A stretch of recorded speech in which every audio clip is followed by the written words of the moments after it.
that I love are like all together. I know. This is what Good people. You're the connector of connectors. Thank you. You really are. It's very impressive. You know, someone and once very told me that genuine was my and authentic. Yes. Nothing makes me happier than being some part, small, what, it doesn't matter. Like You're a getting connector too. great though. people. Like it People matter, Scotty. thrills me. I actually went and looked at LinkedIn today, and Scott and I are connected Yes. with like 500 mutual Yes, connections. I I'm checked like, that too. I was gonna, yeah. You sent me a note. Sorry, I yeah. was like, oh, we know each other. Wait, hit record. This is good stuff. This is good stuff. The record's been on. Oh, We're recording. guys. And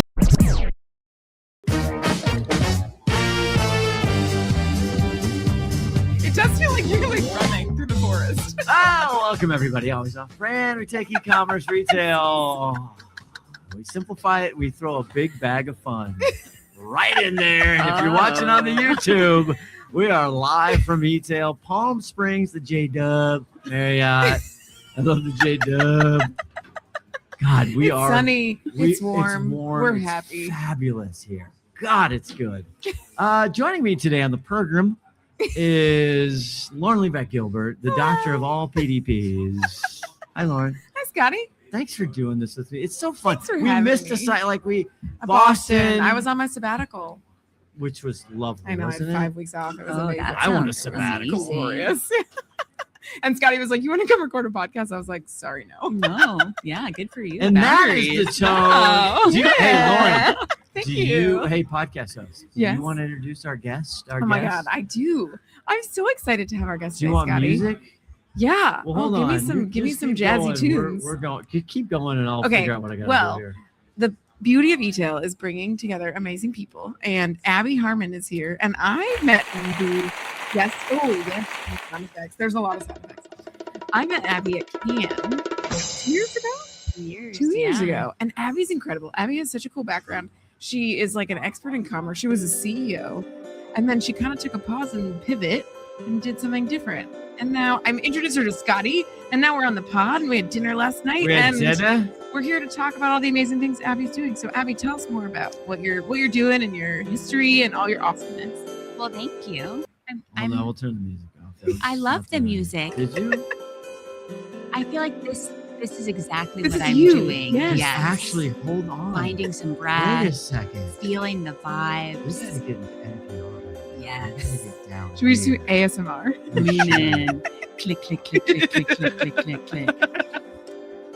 Go ahead, Abi Harmon, ladies. and But gentlemen. it is a good, I think, representation of maybe the transition that I've certainly been underway over the last year and a half, 2 years.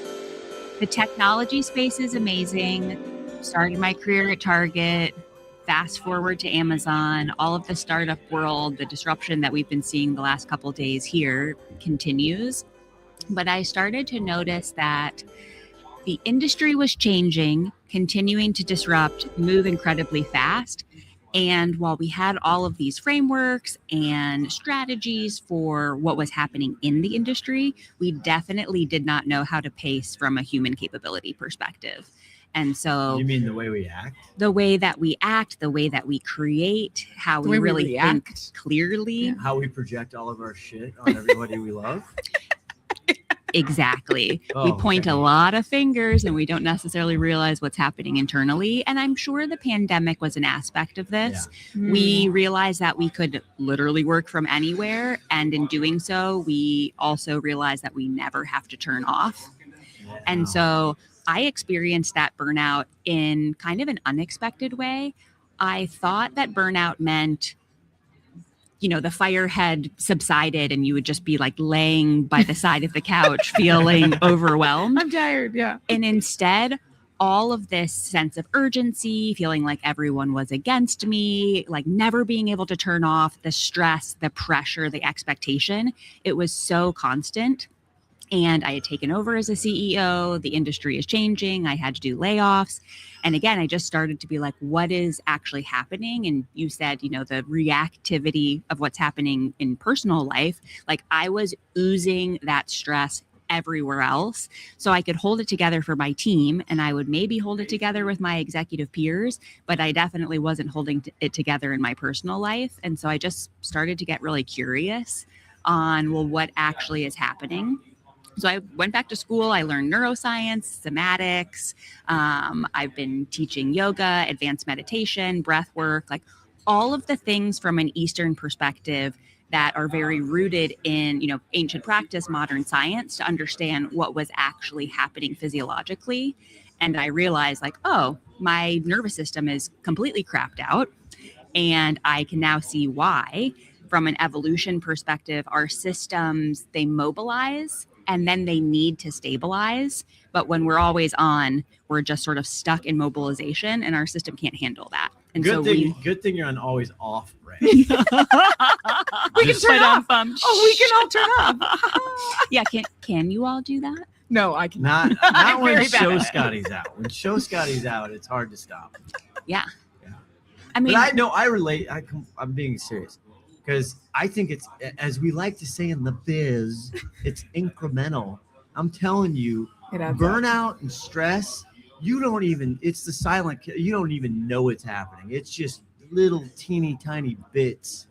And then it usually either, it comes out in not a great way. Mostly the people you care most about. That's how I do it. Yeah. Yes. The dog. No, just kidding. My wife.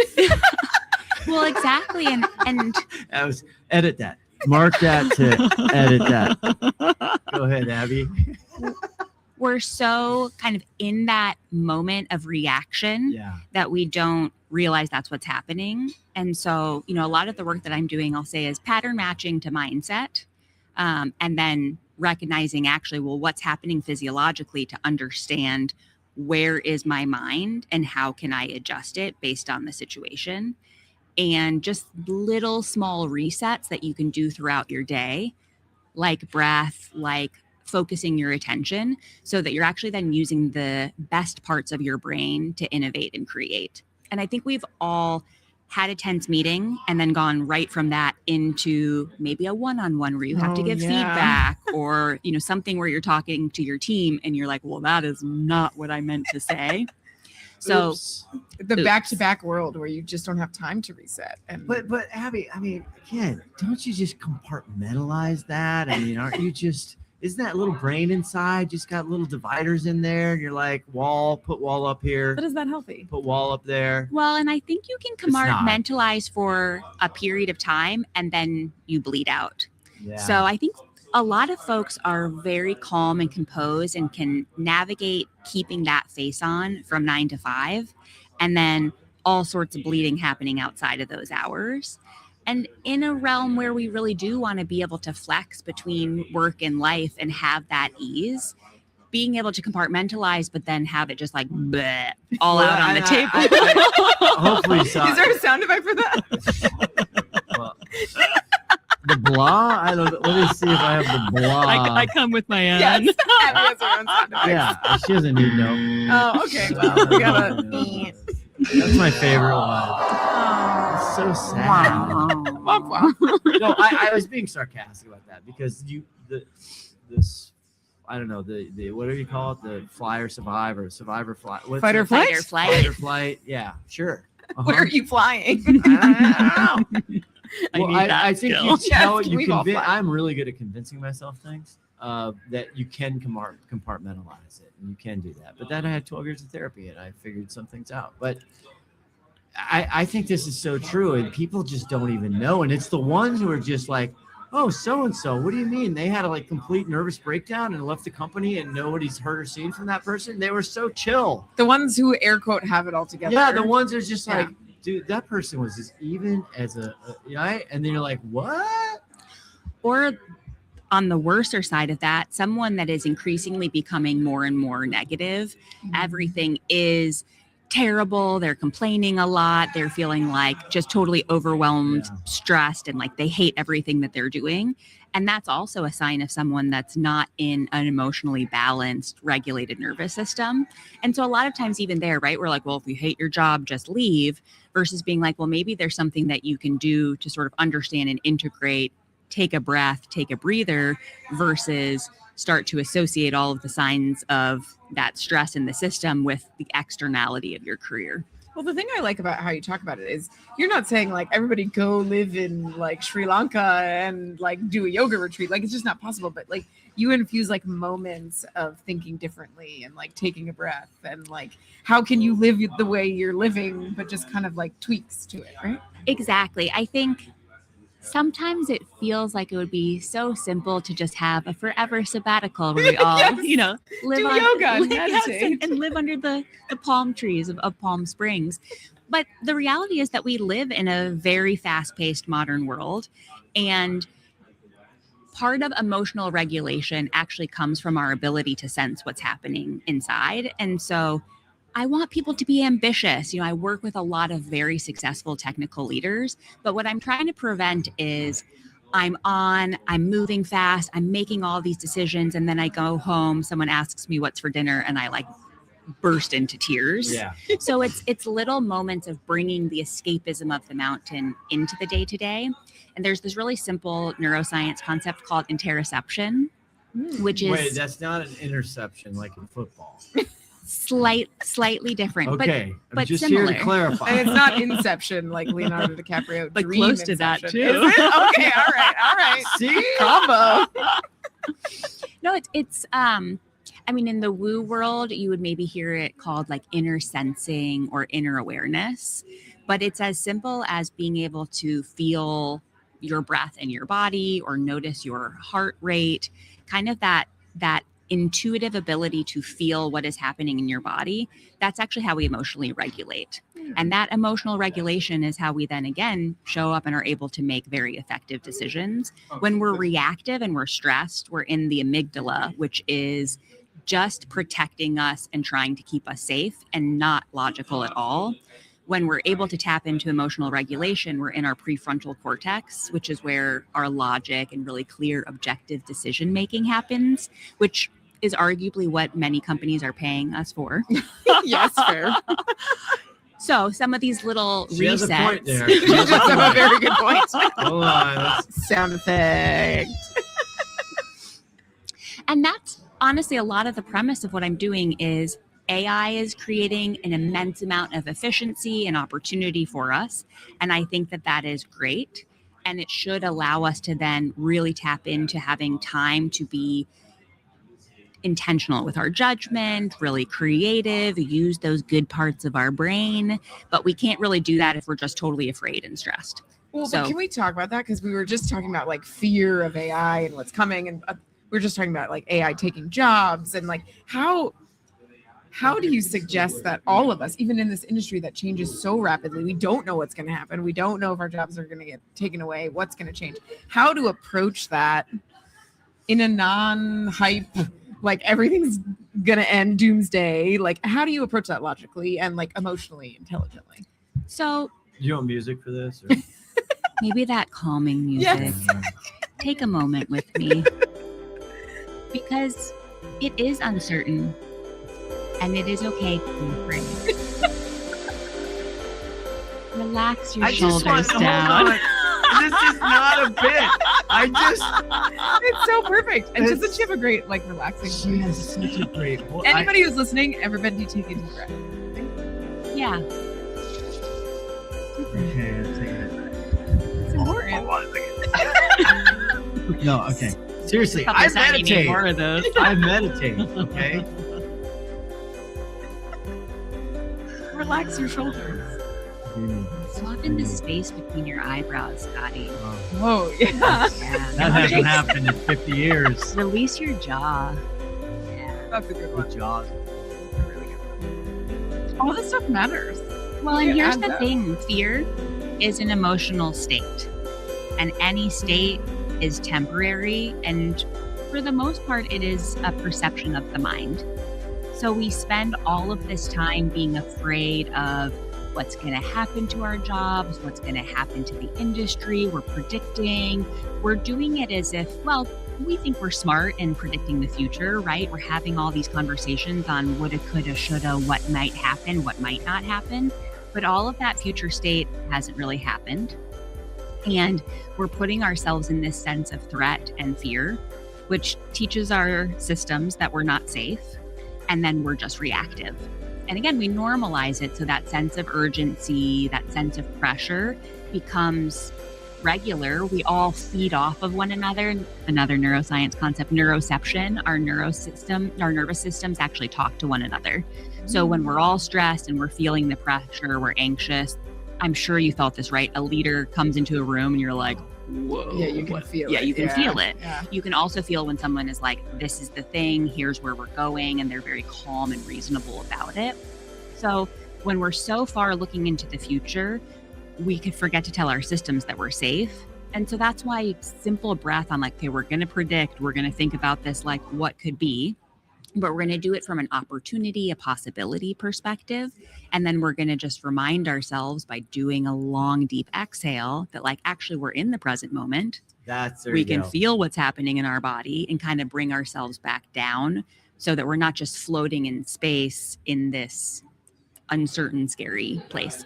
I think you can feel it here too, like in the sessions about AI and the questions that people are asking, and even people I've been talking to, they're like, I don't know where to start. Like, I don't know what to do. How much money should I spend on it? What should I be doing? And I'm like, let's just take a step back, right? Like, it's not going to change everything right now. It's going to change it in the future. But all of this, I think, can apply to the change management that needs to happen inside organizations for them to be able to accept AI, to infuse it into what they're doing, to like actually use it to be helpful.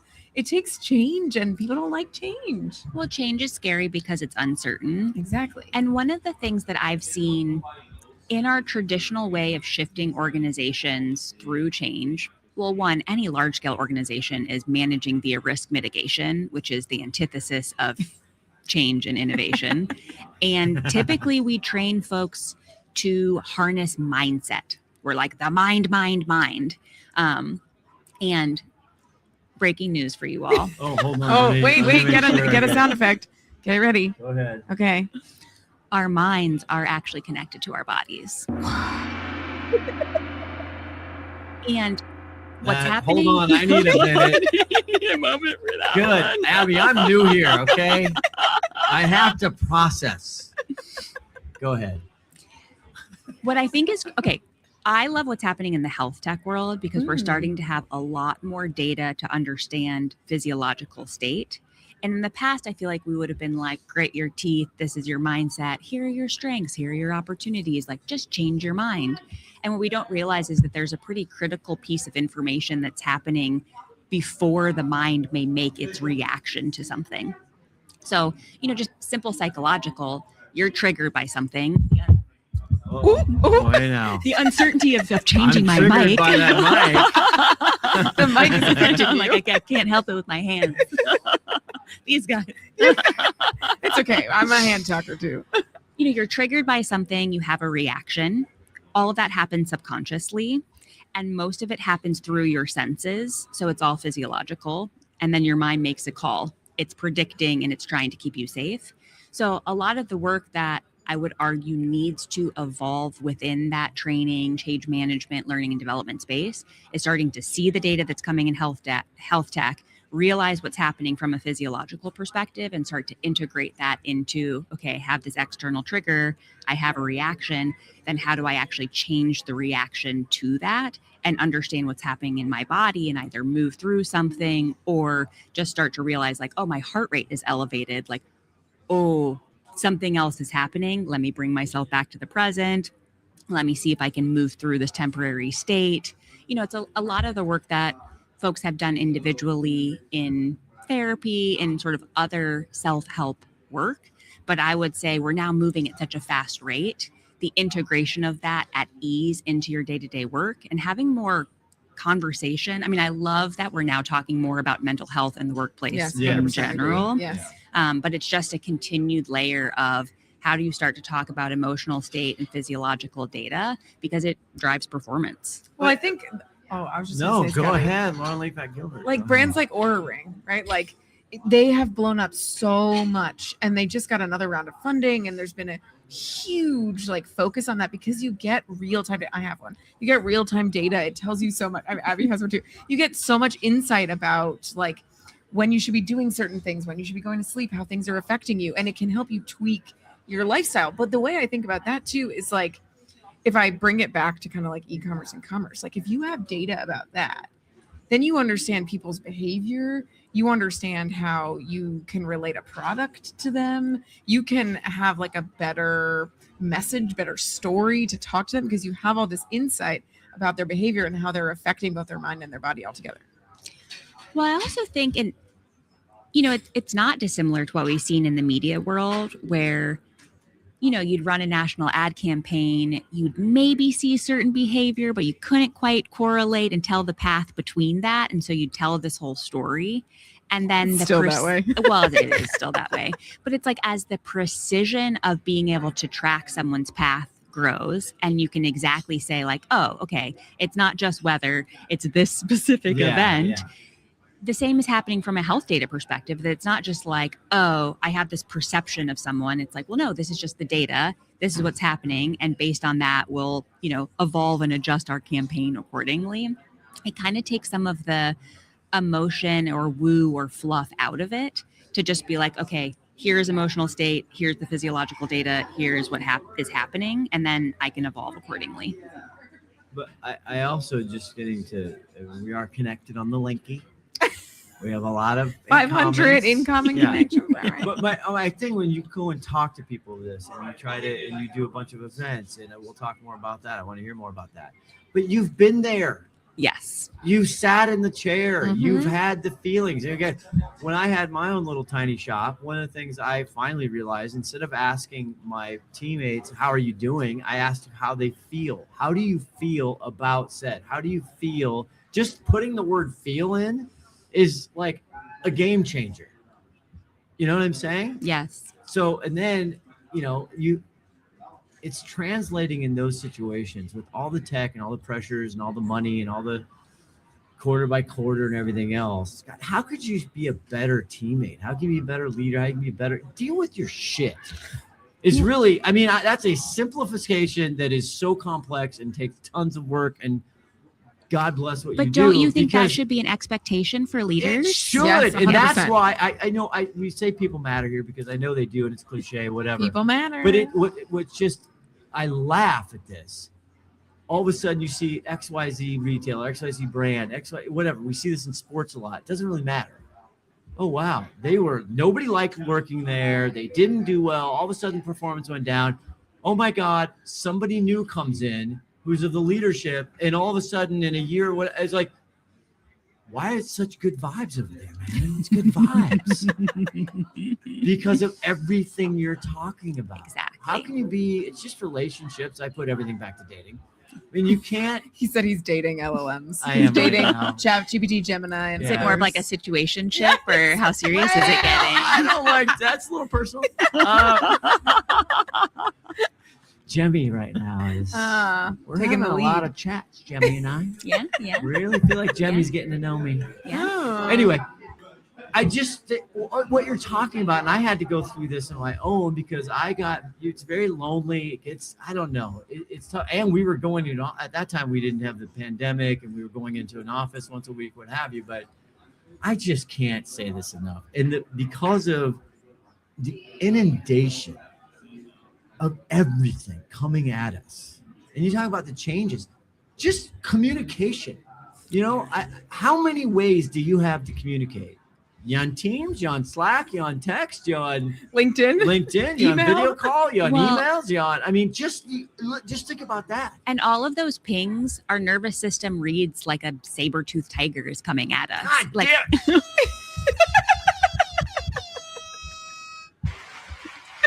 It's a good one. Yeah. I mean, again, our evolution. So you talked about fight flight. That's our sympathetic Well, system. I tried to talk about it. That's very kind of You you. tried to fly. you tried to fly. My It's also- teammate helped me out. Good thing I she's wasn't got- going to call you out. Yeah, Oh, I will. Don't worry. But that came on board in our evolution with predators. So still millions of years old. Our parasympathetic system, which is where we actually rest and digest and some pretty important bodily functions, that is about 200 million years old. It started with sponges. So that's wow. the age of our system. And then you put a phone in your hand for the last 20 years Jesus. and you wonder why we're not keeping up. Can I hold on? Can I get a personal conference right now? I don't know how much to charge. Always Go, great for Scotty. you, dear. 500 connections. We're so close. Yeah, there it is. Your best friend. What in the fuck? How do we fix these dudes at the top? Okay, so I'm think you- joking, not joking. Okay, and I joking, not joking, because you said a couple of things, right? Leadership is lonely. It feels isolating. Can't we just compartmentalize? I think that these are stories we've told ourselves that actually just highlight and reinforce a very dysregulated system. And I used to be envious of that ability until I started to notice some of the other cracks that would exist within that personality. Someone's rage, or again, maybe what their home life looked like. And so one of the things that I'm very determined on, and it's why I work with a lot of very senior executive women, and I work with everyone in senior level roles, but for a lot of executive women, they have an immense amount of emotional capacity and emotional depth. They're usually playing many different caregiver roles. They have all of this ability to hold the space, and then it's also easier for them to have a reaction when it comes to the workplace because they're not compartmentalizing and because they have that depth. So I'm really pushing, how do you use some of these skills, learning about breath, learning about the system, building capacity to be in that discomfort, and then it allows someone with that emotional capacity to actually have a seat at the table because they can now sort of navigate the skills that they have, but in that part of the system. But I think it is a change that needs to happen. I think we can build incredible things when we're doing so from a regulated place, because that we're building with capacity, it's opportunity based. And when dysregulated, powerful people build things from that dysregulated place, the system breaks because we're very short term. It's zero sum, it's scarcity, it's, competitive. I think, some of the competitive mindset that I've seen happen in the Amazon space is because there have not been as many emotionally depth, sort of capable folks really thinking about how do we keep growing the pie. And as we get more fear-based and sort of it shrinks in terms of what the opportunity is, then, that is a ton of dysregulation in the system too. Well, my big moment. No, this is all such good stuff because the moment It's so important and it's not talked about. No, I agree. And again, I don't want to make it a gender thing. I'm just speaking from my own personal, right? The second I finally, and again, it took me a long time, it took me a lot of other stuff to go through. The second I finally got my ego out of this thing, all of a sudden I'm less stubborn. I'm actually, my eyes are wider, my ears are hearing more. The second you get your freaking ego out of the way, it's unbelievable what that unlocks. And I'm a moody bitch. I mean, let's just be honest. I am a drama moody person. But that's great, right? Emotions they all have purpose. Yes. And there are also ways that we're supposed to move through them. But if you don't feel, the whole concept of opiates, it's because we literally have emotional receptors in our cells. We are intended to feel. It is a part of our human experience. So if your goal is to not feel, then that is going to show up in very unexpected and unpleasant ways versus letting the emotion move through your body. Okay, Feeling the feels. But Yeah. we were just talking about that with Sarah around the different generations and how they were taught to be self-aware, to feel feelings. It wasn't taught when we were in school. I wasn't taught self-awareness. No one said those words, right? But you had to learn that going through your life and understanding those things. And it's so critical. But Gen Z does understand that, which is amazing. Yes. And you don't want to get stuck in it, True, right? also true. There's a part of feeling it and then letting it go, and still understanding the logic centers of our minds. I mean, we're getting over time, but my biggest thing, and I get sucked into this, I am so bad, right? I can't have notifications on. I have an 8-tab rule because I cannot handle more than 8 tabs open at a time. And if I do, it's not good for me. But right? you know that, which is amazing. I know that, but I also get sucked into, because again, this is getting, therapy talk, but is other, right? I get so much energy from other. And this is in Amazon, in high tech, in all the chairs you sat in, all the group. This just unspoken. There is a measurement system. Yes. It's a measurement of whether other says you're good or bad, right? And so we all, did you get the raise? Did you not get the raise? Did you get the position? Like the whole system's set up for that. How many likes did you get on your LinkedIn post? How many What's your likes you get? Yes, engagement? exactly. And I admit that, and I'm terrible sometimes. I have no other life. I mean, it's sad, but it's obnoxious. You have a huge other life. I'm kidding. I'm kidding. But I get a kick out of that sometimes, and a little bit too much, and that's my problem that I have to work out. But don't you see that all the time? Well, that's ego, right? Okay, yes, so let me. Yes. Can I do like yoga nerd? Oh, hold on. Yeah, let's do it. What's the dance music? I have the pop music. Wait, this is relaxing music. Wait, wait. I thought you said last night at dinner. What? Didn't we have? Oh, we couldn't with copyright songs. No, I know. To make your own. This is good though. I like this. Okay. I mean, we had a pre-production meeting, people, with We a did. lighted menu. Oh, the lighted menu. If you take anything away, go to a restaurant with a lighted menu. We've been missing out all these years. I know. I'm like, wait, what do I want here? Inhale. Ooh. Exhale. Inhale. Exhale. Go up. Let it go. So We're good. breathing. Breathing. Yeah, let it go. Relax your mind. Well done. On the fly. Unbelievable. Look at that. You know, I started with the silent disco. Hey, I'll be here all night. House Harmon. Well, you did do the silent disco. Like, that's exactly what you started with. I met her last night. And I'm like, oh, blah, blah. I didn't realize that we were connected, and I knew 47,000 people you knew. And she's like, then I left here, and then I started doing silent disco, and I bought 25 headsets.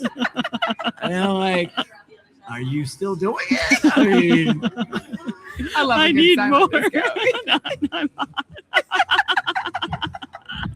That was amazing. But now, the big part of the program. what? Oh, the Magic 8 Ball. Oh. Abby Harmon. I like first and last names. Have you noticed? Lauren Livak, Gilbert? He does. He always says my full name. The Magic 8 Ball. The Magic 8 Ball. I've Ask just a handed, question. listener, handed Abby Harmon. But there's rules. 8 Ball. Okay. Tell her the rules. Okay, the rules is when you ask the Magic 8 Ball, you have to say Magic 8 Ball and then said question. While you ask Magic 8 Ball the question, you must be shaking the Magic 8 Ball. Okay. Okay? Those are the Okay. rules. Do we need music for this? Oh, yeah. Oh yeah, bring that pop Bring the back. beat back. Here we go. Magic 8 Ball. It's Abi Harmon. Do you think that emotional regulation can be a part of the workforce? Let's hear it. Emotionally Wow. regulate. Let's see it. She's shaking to the beat. Here we go. It is decidedly so. Yes. Wait, where's the button for the sound effect? That one. Can I press it? Woo! I got to press the sound effect button. I feel very special. Okay. Is it? Ooh. Oh, basic. Okay, Scotty, you go next. Oh my God, what question? I don't know. What's your question? Start shaking. Let's see. No, are you sure you don't have one? Nope, I don't. That's why I gave it to you. I gotta think of Seriously? one. Oh my God, I'm trying to think of a new one. Well, yeah. I That's know. We've hard. had a lot of questions we've had to come up with. We've had a lot of questions. Hold on, let me think about this. Oh, I got Okay, one. okay, no. I got it. Finally. Hold on, sorry. That was rude. I No, apologize. it wasn't. Go to town. Okay. Magic 8 Ball. Will Abi Harmon go back to working in the fast-paced e-commerce tech industry? Oh, this is a very serious question. Oh, it's struggling. Oh, it finally landed. As I see it, Yes. Oh, okay. Magic 8 Ball. knows Well, your I future. am available for all of these fast-paced technology teams to come to work with them. I'm integrating with execs. Oh, we snapping. You are my snapping. ICP. We snapping. Amazing. Okay, I got my question. I'm ready. Okay. Ready? Yep. Okay. Magic 8 Ball. Will AI help us to be more emotionally regulated or less? God, she's so smart. Because the That majority of lonely back people, over. the majority of people use ChatGPT for therapy, which is Totally. Yes. And to ask random weird health questions. which yes. is scary. Yes. Okay. Oh, mine's stuck too. Scotty, did you break your magic? 8 No, Ball? it's struggling. Oh, wait. It's thinking. Concentrate and ask again. Okay, I think you AI gotta up the doesn't know. shake. Up the shake. Okay, take two. Same question. Take two. Okay. All right. Will AI make us more emotionally regulated or less emotionally regulated? I'm really shaking this time, Scotty. Okay, here we go. As I see it, yes. Oh, there you go. All right. Magic 8 Ball has done a great job today, little guy. There's hope. That's the hope for us all. That is. Magic 8 Ball has told us. And one of the greatest ex-Amazon lines I ever heard. Hope is not a strategy. And people matter. It's always day one. Abi Harmon, what an absolute joy you are. Talk Thank about you. great vibes. Great vibes. Great vibe. Like Hall of Fame type 100%. vibes. Agreed. Just First so time good. I met her in Cannes, I was just like, I want to be friends with this woman. Light it up. Thanks for coming by. Thanks for Thanks for having hanging me. with Thanks, Abby. Shout out Aaron, who couldn't quite make it into the show today. All What right. was there at 6 a.m. this morning? People matter. People do matter. People We'll talk to you guys matter. later. Hey there, this is Haley from Quickfire, and they want me to read this so you know what this podcast is part of and how to find out more if you want. Always Off Brand is a production of Quickfire LLC and a part of the Learn and Laugh series on the Quickfire Podcast Network. For more information, go to quickfirenow.com. Have a good one, and thanks for listening.